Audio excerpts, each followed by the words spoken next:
স্বেচ্ছাশ্রমের নামান্তরে মনুষ্যত্বের অনন্য নজির এবার হাবড়ায়। মানুষ বড় কাঁদছে, তুমি মানুষ হয়ে পাশে দাঁড়াও। মানুষ বড় একলা, তুমি তাহার পাশে দাঁড়াও। মনুষ্যত্বের সবচেয়ে বড় প্রকাশ তার কর্মে। মানুষের প্রয়োজনে পাশে থাকাই সবচেয়ে বড় ধর্ম। সেই কাজটাই করে দেখালো এক স্বেচ্ছাসেবী সংগঠন।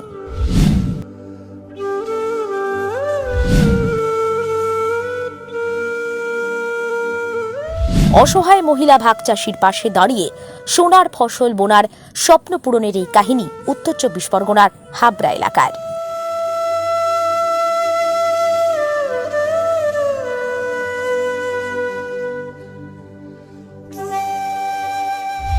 সৎ উদ্দেশ্য নিয়েও কোনো কিছু করার সদিচ্ছে থাকলে ঈশ্বর যেন নিজেই মানব রূপে অবতীর্ণ হন অসহায়কে সহায়তা করতে।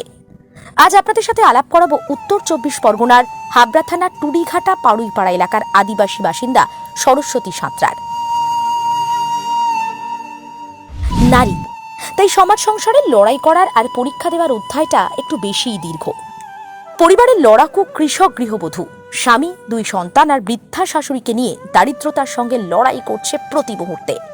সংসারের একমাত্র রোজগেরের স্বামী নব সাঁতরা পেটের তাগিদে অতিমারী আবহে ভিন রাজ্যে পাড়ি দিয়েছেন। লক্ষ্য, যদি দিনমজুরি করে সংসারে দিন গুজরান হয়। ২ সন্তানের পড়াশোনার খরচ চালিয়ে নুন আনতে পান্তা ফুরোয় সাঁতরা পরিবারে। তাই সংসারের হাল ফেরাতে স্বামীর যোগ্য সহধর্মিনী সরস্বতী সাঁতরা স্থানীয় এক চাষির কাছ থেকে ১৫ কাঠা জমি নিয়ে ভাগ চাষের সিদ্ধান্ত নেন। কিন্তু চাষ করা কি এতই সোজা? কি করে বা চাষযোগ্য হবে জমি? আর্থিক অনটনের মধ্যে দিয়ে কি করে কাজ করবেন? মাথার উপর ভেঙে পড়ল আকাশ। দুশ্চিন্তায় বিনিদ্র রজনী যাপন। কি হবে এরপর? ঠিক এই অবস্থায় মুচকি হেসে বিধাতা বললেন, ম্যা হু না। নইলে কেনই বা আদিবাসী ভাগ চাষী গৃহবধূ যখন আর্থিক অনটনের কারণে চাষের কাজ করতে পারছিলেন না, ঠিক তখনই আর্থিকভাবে পিছিয়ে থাকা Tunighata people's movement of human rights welfare association নামের স্বেচ্ছাসেবী সংগঠন পাশে এসে দাঁড়ালো।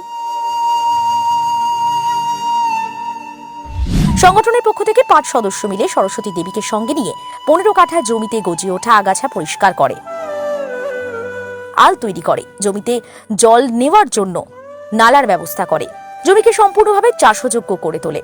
সাথে আবার কিছু অংশে ধান গাছও রোপণ করে। স্বেচ্ছাশ্রম দিয়ে পাশে দাঁড়ালো স্বেচ্ছাসেবীরা। আদিবাসী ভাগ চাষী গৃহবধূ যেন দিশা খুঁজে পেয়েছেন। আমাদের ক্যামেরার সামনে বললেন, হ্যাঁ, ওনাদের অনেক ধন্যবাদ। আমি তো এরকম কোনো সময়ই ভাবিনি যে ওনারা আমার কাছে আসবে, ওনারা আমার পাশে দাঁড়াবে।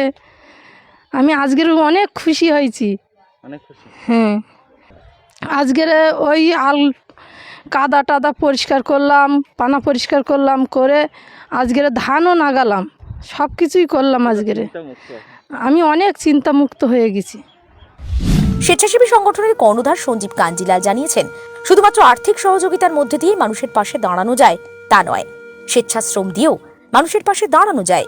সেটাই করলাম, আগামীতেও চেষ্টা চালিয়ে যাব। পাড়ুই সম্প্রদায়ের একজন মানুষ আমাদের কাছে তিনি বলছিলেন যে তার জমিতে তিনি চাষবাস করতে পারছিলেন না। তো আমরা চেষ্টা করেছি তার পাশে থাকার, কারণ যে মানুষটা চাষবাস করতে পারছে না আর্থিক কারণে, সেই মানুষটাকে আমার মনে হয়েছে যে শ্রম দিয়েও তার পাশে থাকা যায়। যেহেতু আমাদের পরিকাঠামো নেই মানুষের পাশে থাকার মতো, যে টাকা আর্থিক লেনদেন যে ব্যাপারগুলো আমরা করতে পারবো সেই পরিস্থিতি আমাদের মধ্যে নেই। সেই জন্য আমাদের মনে হয়েছে যে আর্থিক সমস্যা থাকলেও আমরা মানুষের পাশে দাঁড়াতে পারি একমাত্র শ্রম দিয়ে, স্বেচ্ছাশ্রম দিয়ে। তাই সব শেষে শুধু একটাই কথা, এই কঠিন বিশ্বে, এ বাস্তব সমাজে আজও ভালো মানুষ আছে, তাই মানুষ আজও বাঁচে। মানুষ মানুষের জন্য, জীবন জীবনের জন্য। হাবড়া থেকে উজ্জ্বল শিকদারের রিপোর্ট, বেঙ্গল লাইভ।